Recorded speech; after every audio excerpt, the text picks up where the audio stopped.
नमस्कार दोस्तों, मेरी आज की कहानी बहुत बड़ा सबक आपको देगी, लेकिन कहानी को पूरा देखिएगा। मेरी आज की कहानी का शीर्षक है सलाह लें पर संभल कर। एक बार एक आदमी अपने छोटे से बच्चे के साथ घने जंगल में गया। उस घने जंगल में उसके बच्चे को अचानक प्यास लगने लगी। वो अपने बच्चे की प्यास बुझाने के लिए जंगल में बह रही नदी पर गया। जैसे ही बच्चा नदी से पानी पीता है, वो पानी में गिर जाता है और उसकी मौत हो जाती है। अब आदमी अपने बच्चे को किसी तरह पानी से निकालता है और बहुत दुखी होता है।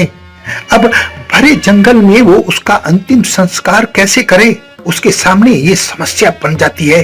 तभी बच्चे का शव देखकर एक सियार, एक गिद्ध और एक कछुआ उसके पास आते हैं। वो तीनों अपने पे भोजन के लिए जुगाड़ लगाने लगते हैं।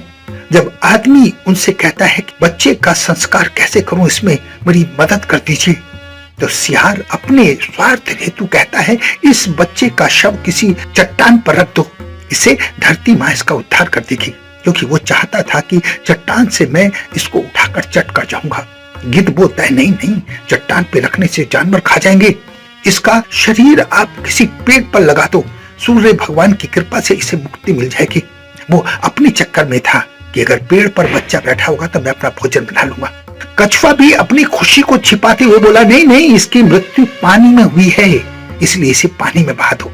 क्योंकि कछुआ सोच रहा था कि अगर ये पानी में होगा तो मैं इसका शिकार कर सकूंगा, मैं इसे थोड़ा थोड़ा खा सकूंगा। सब अपने स्वार्थ के कारण अपनी अपनी सिद्धि प्राप्ति में लगे हुए थे। आदमी ये बात समझ गया, उसने विवेक से काम लिया और तीनों को बाय बाय कहा कि मुझे तुम्हारी सलाह में स्वार्थ की बू आ रही है।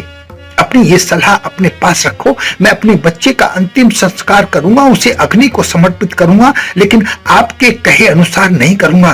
दोस्तों, उस व्यक्ति ने अपने विवेक से काम लिया और जंगल से लकड़ियां इकट्ठी करके पत्थर से आग जलाकर अपने बेटे का अंतिम संस्कार किया। कहानी इतनी बड़ी प्रेरणादायक कहानी है कि इसकी क्या सीख मिलती है मैं आपको बताता हूँ। दोस्तों, इस आजकल के जमाने में हर व्यक्ति अपने स्वार्थ में लगा हुआ है। अपनी स्वार्थ सिद्धि को पूरा करने के लिए वो सारे काम करता है। सलाह भी उसी हिसाब से देता है जिसमें उसका फायदा हो। अगर आप अपने विवेक की छलनी से किसी सलाह को छान लेंगे तो आपके सामने सच आ जाएगा और फिर कोई आपको धोखा नहीं दे सकता। जब भी मुसीबत में हो तो अपने विवेक से काम लें। आप सलाह लें, बिल्कुल लीजिए, अपने वर्क प्लेस पर भी लीजिए, लेकिन सलाह में अगर किसी का स्वार्थ छुपा हुआ है तो उसे अपने विवेक से जान लीजिए।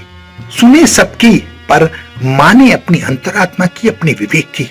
ये मैसेज मैं आपको देना चाहता था, इसलिए मैंने ये कहानी आपको सुनाई है।